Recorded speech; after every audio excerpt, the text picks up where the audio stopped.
Sebelum kita sampai pada 5 sila untuk mengkaji agama Konghucu, kita akan melihat sedikit sejarah agama ini. Kebudayaan Cina sangat erat kaitannya dengan seorang tokoh yang bernama Konfusius. Konfusius adalah seorang ahli filsafat Cina yang terkenal sebagai pengembang sistem pemaduan alam pikir dan kepercayaan dasar orang-orang Cina. Hal yang paling sering ditekankan dalam pengajarannya adalah kebijaksanaan. Maka, sampai pada poin ini, kita mengetahui bahwa agama Konghucu adalah agama yang meneruskan ajaran dan gagasan yang berasal dari Konfusius. Agama Konghucu adalah agama monoteis, yang berarti mempercayai dan meyakini adanya satu Tuhan. Dalam agama Konghucu, Tuhan dikenal dengan istilah Tian. Tian adalah ada yang tidak berwujud, tidak dapat dilihat, tidak dapat didengar, namun hanya bisa dirasakan oleh orang beriman. Ada banyak istilah yang digunakan oleh agama Konghucu untuk menunjukkan sifat-sifat Tuhan yang satu itu. Yang pertama adalah Tian. Tian menunjuk sifat Tuhan yang maha besar. Kedua adalah Ti. Ti menunjuk pada sifat Tuhan yang maha pencipta dan penguasa langit dan bumi. Ketiga adalah Tailet. Tailet menunjuk pada sifat Tuhan yang maha esa. Keempat adalah Qian. Qian menunjuk pada sifat Tuhan yang menciptakan alam semesta. Dan yang kelima adalah Kui Shen. Kui Shen menunjuk pada sifat Tuhan yang memiliki hukum atau maha pengadil. Sekilas, memang sifat-sifat tersebut terlihat sama. Namun bagi penganut agama Konghucu, sifat-sifat tersebut memiliki perbedaan-perbedaan yang eksplisit. Hidup baik yang terarah pada Tuhan memiliki jalan yang harus ditempuh. Jalan inilah yang disebut oleh agama Konghucu sebagai jalan kesucian. Ada banyak jalan kesucian yang harus ditempuh agama Konghucu untuk sampai kepada Tuhan. Pertama, Xingxian Hong Tian, atau kepercayaan penuh kepada Tuhan yang Maha Esa. Kedua, Xingchun Guat Tik, atau menjunjung kebajikan. Ketiga, Xinglie Bing Bing, atau menegakkan firman dan ajaran. Keempat, Xingti Kui Shen, atau menyadari adanya roh. Kelima, Xingyang Hao Su, atau kepercayaan penuh dalam berbakti.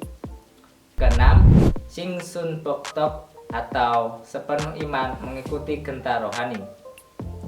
Ketujuh, Xing Kiem Sushi, atau memuliakan kitab suci, yang adalah kitab suci agama Konghucu.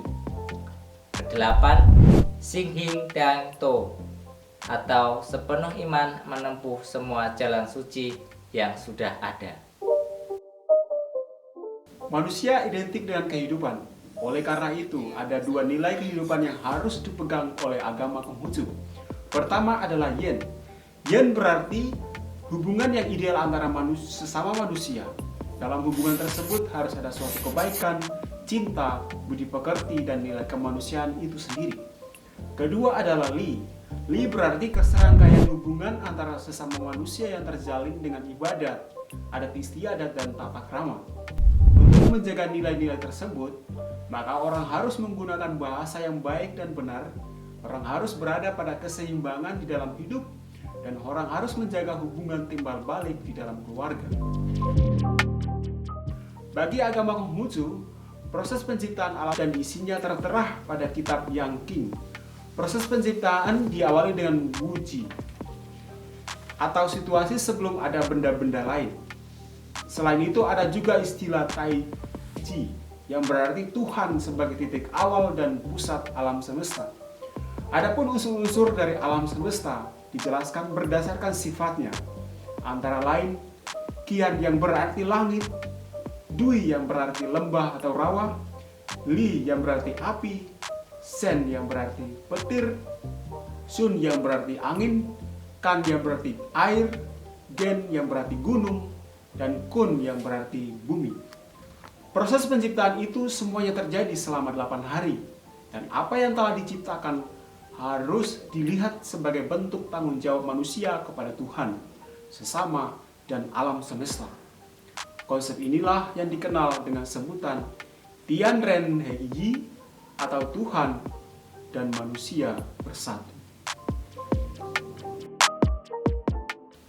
Dalam pandangan Konghucu, orang yang telah menghayati nilai yen atau hubungan ideal antar manusia akan senantiasa bersedia mengorbankan dirinya untuk menjaga keseimbangan masyarakat sebagai suatu bangsa dan negara. Menurut Konfusius, orang yang telah menghayati yen dikenal sebagai orang yang di dalam dirinya sudah terbentuk sikap dan watak yang senantiasa meluaskan pandangan untuk membangun kesatuan bangsa dan negara yang tidak mengenal batas-batas tertentu. Pandangan Konghucu tentang dunia dibangun atas dasar moral. Jika masyarakat kehilangan moralnya, tatanan dunia itu pun akan terganggu.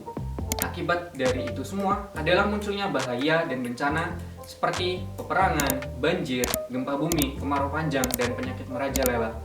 Maka pandangan Konghucu yang terkenal hingga saat ini adalah bukan sistem yang membuat manusia itu hebat, tetapi manusialah yang membuat sistem itu hebat, dan dunia membutuhkan masyarakat untuk membangun sistem yang hebat.